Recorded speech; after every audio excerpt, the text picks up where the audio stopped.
feel like that. Indeed, mate. Marty, AGN Football, I'm here with Adam after watching the mighty Arsenal dismantle the lowly Manchester City. 5-1, they got taken apart. Adam, please, let me know, give me your thoughts, man. You know, I'm so sad that this isn't an original line, but Erling Haaland, stay humble, eh? Said by millions across North London tonight, I'm sure. But, oh, wow, I mean, that was an absolutely phenomenal game. It had absolutely everything. First of all, I want to celebrate that as a football match. What a celebration of a magnificent sport that we all love that was. Now, obviously, I'm smiling because we come out on the right end of it. But it was just phenomenal to watch. It was like being on a roller coaster. The adrenaline, the ups and then the down of Haaland scoring for 1-1, and then sort of in front of the City fans, he's sort of doing that, and it was just unreal. And then Partey, big shout out Thomas Partey, shoot on sight. Yeah. If you don't shoot, you don't score. If you don't shoot and take your chances, not just in football but in life, you don't get anywhere. So that is a massive thing. He's taken that shot, and that cemented the way for the rest of the game. We've gone on to win that 5-1. Every single player was absolutely phenomenal. Nwaneri, what a ceiling he has. I said on an interview months ago that I think his incline is sharper than Saka's. And I got the mick taken out of me from dawn till dusk about that comment. A lot of people misunderstood it. I think he is growing quicker than Bukayo Saka did. Is Bukayo Saka world class? Absolutely. Is Saka better than him still? Yeah, of course. But Nwaneri's incline as an Arsenal player is so steep. Where's he going to be when he's at his prime? 27, 28. Can you imagine how good he's going to be? Scoring a goal like that. Absolutely phenomenal. After his goal in the Champions League as well. Miles Lewis-Skelly. Oh my word, what a player. I mean, my mouth is, in a football sense, my mouth waters. Because we are just bringing all of these fresh ingredients. We're bringing heat, all of these fresh ingredients.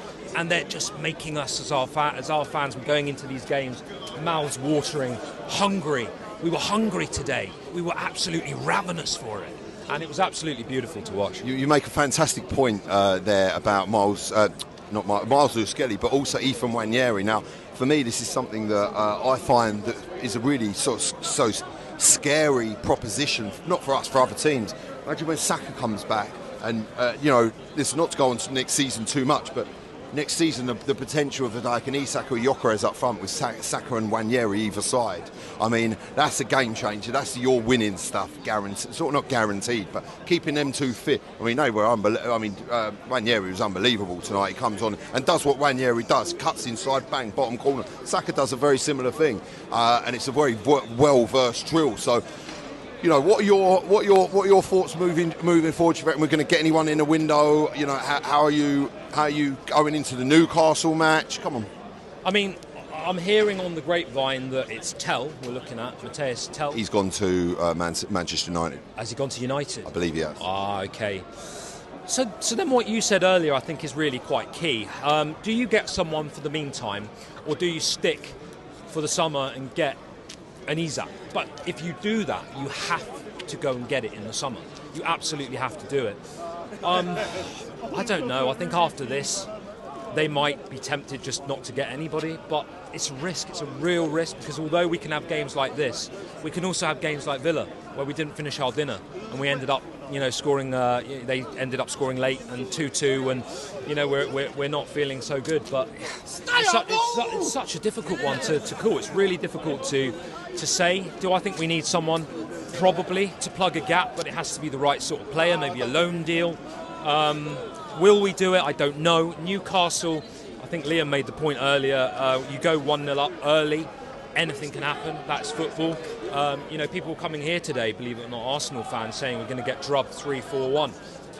It just shows you cannot ever predict football. You just don't know. That's why we love the game. It's not predictable. There could be an upset. We could beat them 3-0. We could beat them 4-0. Let's go in. We've still got that little centimetre. We've still got that little 5 millilitres of hope there. So let's absolutely attach to it and go for it. Adam, you say 5 millilitres like you say it's a small chance of going to St James's Park and doing a number, but the way I see it, do you think Newcastle are better than Man City? No, I don't. Right, so you don't. So we have just taken apart Man City 5-1 here. Who's to say that we can't go and 5-1 or 5-4-0 or whatever 3-0 Newcastle at their place?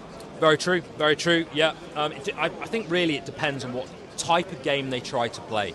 Because if they look just to go low block and do like a Mourinho-style performance against us, it's going to be hard to break them down. Obviously, City were attacking us. They thought, let's go for it, let's go for the jugular. And that suited us because it created an open game. What Newcastle try and do on Wednesday night, I have no idea, but they're not as good as City. You're right. Can we beat them? Yes. Do I have hope again that we will? Yes. Listen, Adam, you've been an absolute legend. It's been a pleasure, an honour to share this experience with you. And this is one of those games that goes down, I believe, in the football archives in the back of your mind. I was there that day when we absolutely took Man City apart, even though it's going back to, for me, years where I remember I used to love Man City coming to Highbury because I knew that we were going to do a number on them. So thank you very much, mate. It's been an absolute pleasure. Thank you.